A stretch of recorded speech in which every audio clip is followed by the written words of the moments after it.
Ayan, tayo ay magpakbit ng upo. Sarap. Siyempre, anuhin muna natin. Ito ang pag-ano ng upo. Pagbalat ng upo, ganito. Yan. Chik-chak.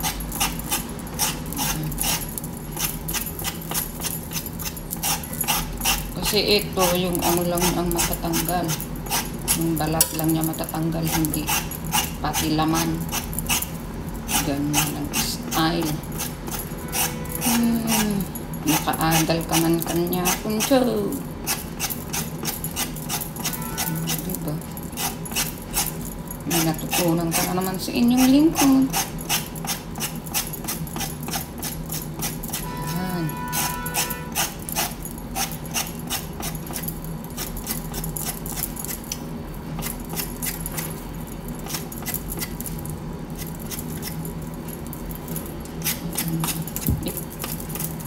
Pakbit ng Tagalog. Opo. Siyempre, hugasan natin. Motso ito. Motso. Naku. Abot hanggang ngala-ngala mo to.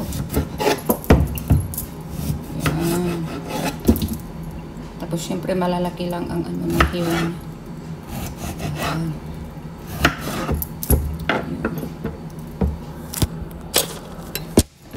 Iwain natin ng malalaki lang.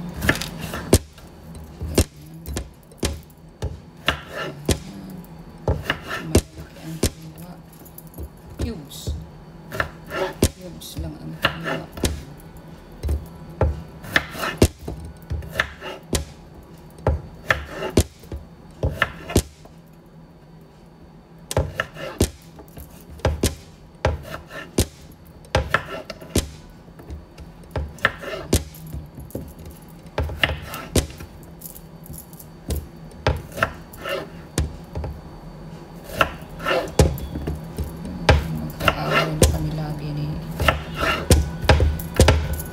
Matandang o ay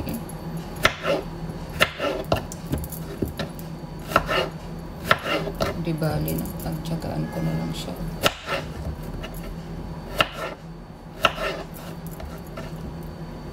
Kawawa rin na yung paglayasan ko.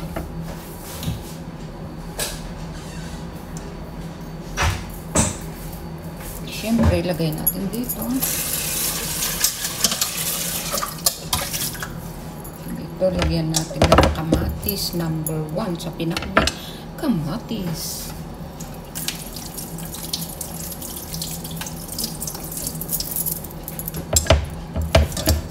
Lagay muna natin ang kamatis. Ayan. Piraitin natin maliliit para magsabaw siya.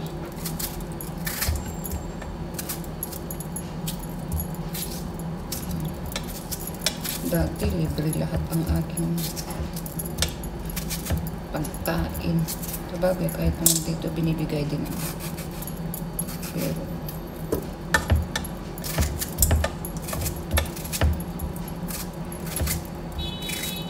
laki nitong kamatis na to. Kaya sakto siya sa isang pakbit. Ito pakbit na upo.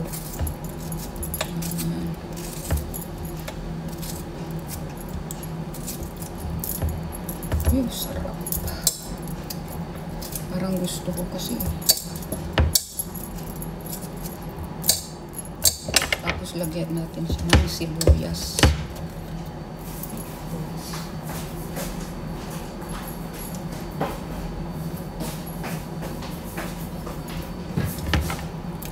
Kalahati lang.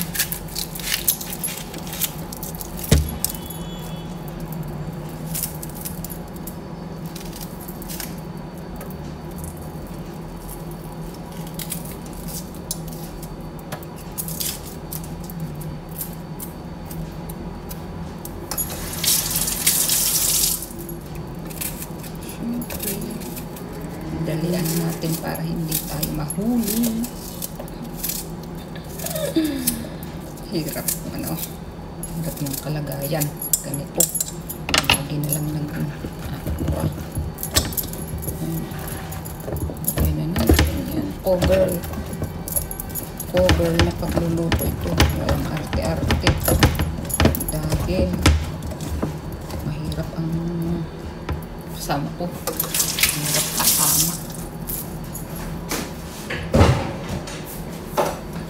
Tapos instead na bagoong, let's put patis.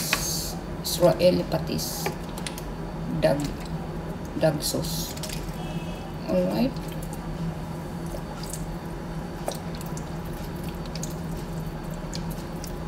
Speak.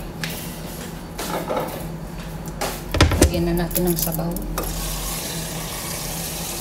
Magsasabaw itong upo eh. Ayan.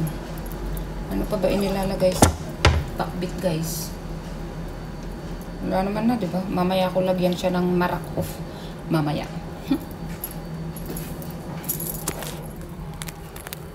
Look. Yan. Yan. Isasalang na natin.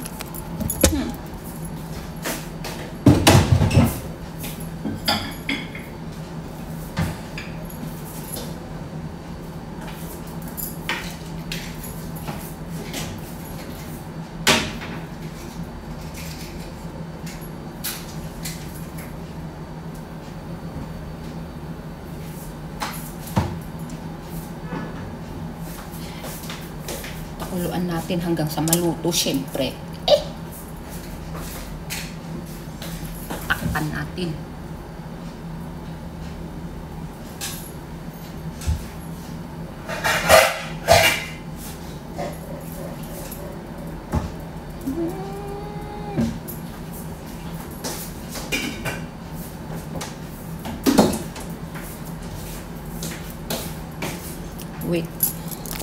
Wait natin hanggang kumulo. Ayan. Mamaya. Ayan, luto na nga po guys. Nilagyan ko siya ng paminta. Munting paminta at saka marak of antalab. Kain na na!